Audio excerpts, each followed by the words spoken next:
Assalamualaikum warahmatullahi wabarakatuh. Selamat datang. Perkenalkan, nama saya Miftahul Huda, biasa dipanggil Huda. Nah, anak-anak, pada kesempatan kali ini kita akan mempelajari mengenai kelahiran Nahdlatul Ulama. Hmm.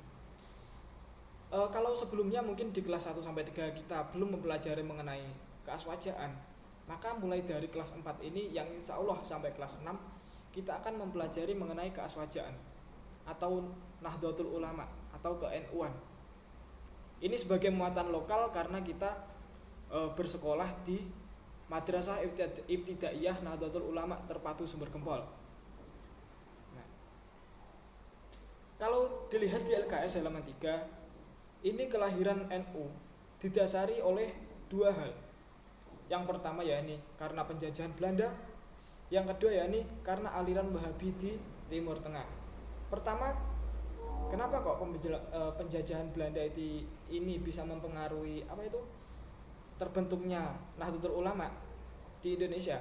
Nah, ini akibat kungkungan tradisi.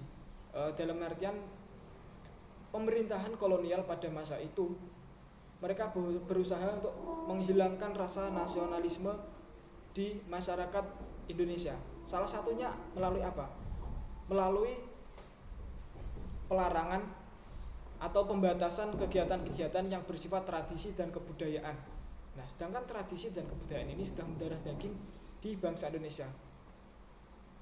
Kenapa nanti mereka berpikir seperti itu?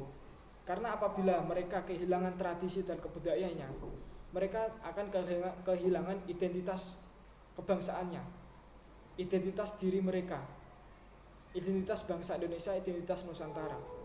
Maka dari itu akal para pemerintah kolonial pada saat itu sangatlah cerdik.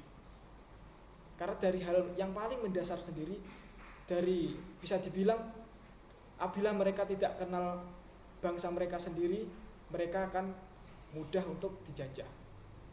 Kalau pepatah Jawa mengatakan wong Jawa ilang Jawane, bisa dikatakan seperti itu. Nah, akibat tekan yang terus menerus dari pemerintah kolonial kepada masyarakat Indonesia pada saat itu, maka timbullah gerakan-gerakan entah itu terorganisir ataupun tidak terorganisir, entah itu berskala kecil ataupun besar. Salah satu gerakan yang melatar belakangi Nahdlatul Ulama ini adalah Nahdlatul Wathon.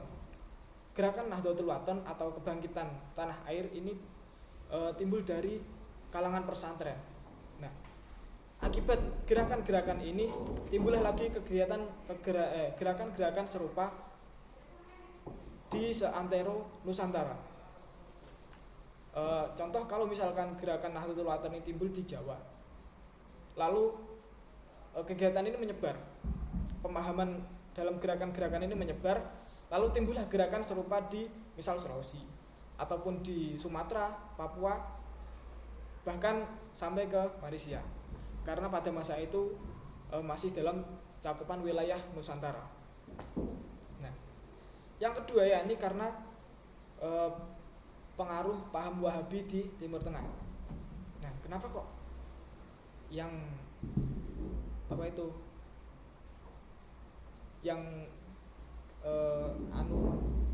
yang gerak di Timur Tengah tapi kita kena dampaknya, yakni dampak terbentuknya Nahdlatul Ulama ini, karena pada masa itu setelah kalahnya Raja Hijaz pada masa itu, yakni Raja Syarif Hussein yang berpaham Sunni, itu dikalahkan oleh Abdul Aziz bin Saud yang beraliran Wahabi. Nah, setelah paham aliran Sunni di situ dikalahkan oleh paham aliran Wahabi, maka paham aliran Wahabi menjadi suatu sistem yang diterapkan di Mekah atau Arab pada masa itu, atau Timur Tengah pada masa itu. Akibatnya apa? Akibatnya paham Wahabi melarang semua jenis kegiatan yang sudah ada sejak masa kepemerintahan Sunni. Nah, akibatnya dilarang, bahkan eh, paham Wahabi pada masa itu merencanakan untuk penggusuran makam Nabi Muhammad. Ini yang menjadi gejolak awal ramainya, maksud saya gertakan-gertakan dari negara-negara Islam lainnya di luar Timur Tengah pada masa itu. Salah satunya Indonesia. Indonesia meskipun bukan negara Islam, tapi merupakan negara dengan penganut agama Islam terbesar di dunia. Nah, setelah itu kepemerintahan Wahabi pada masa itu mengadakan pertemuan-pertemuan negara-negara yang memiliki penganut agama Islam di seluruh dunia. Nah, dipertemukan yang pada saat itu diselenggarakan di Arab. Nah, dari Indonesia sendiri dibentuklah Komite Hijaz oleh Hos Cokro Aminoto. Nah, pada masa itu dari kalangan Muhammadiyah yang terbentuk yang ikut dalam Komite Hijaz tersebut, yakni Kiai Haji Mas Mansur. Dan dari kalangan pesantren pada masa itu NU belum terbentuk. Dari kalangan pesantren itu Kiai Haji Abdul Wahab Hasbullah, atau biasa kita sebut Mbah Wahab. Namun rupanya ada permainan licik di antara kelompok yang mengusung calon utusan Indonesia. Mereka memainkan strategi untuk menyingkirkan kalangan pesantren agar tidak mendominasi bukan mendominasi ya, agar tidak bisa ikut serta dalam Komite Hijaz yang diadakan oleh pemerintahan Wahabi di Arab pada masa itu. Nah, mereka mengatakan bahwa yang tidak memiliki dasar lembaga atau keorganisasian tidak boleh mengikuti Komite Hijaz tersebut. Nah, Nahdlatul Ulama pada saat itu yang masih dalam gerakan pesantren, belum terlembaga atau belum berdiri Nahdlatul Ulama itu, akibatnya tidak bisa ikut. Yang pada saat itu mewakili kan tadi Kiai Haji Abdul Wahab Hasbullah.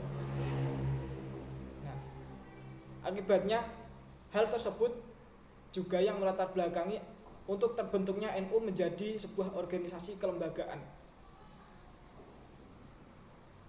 Nah, setelah terbentuk maka NU bisa turut serta untuk kontingen dari Indonesia yang datang ke Arab Saudi. Kira-kira mungkin seperti itu penjelasan yang dapat saya sampaikan. Apabila ada kurang lebihnya saya mohon maaf. Billahi taufik wal hidayah. Wallahu muwaffiq ila aqwamit thoriq. Wassalamualaikum warahmatullahi wabarakatuh.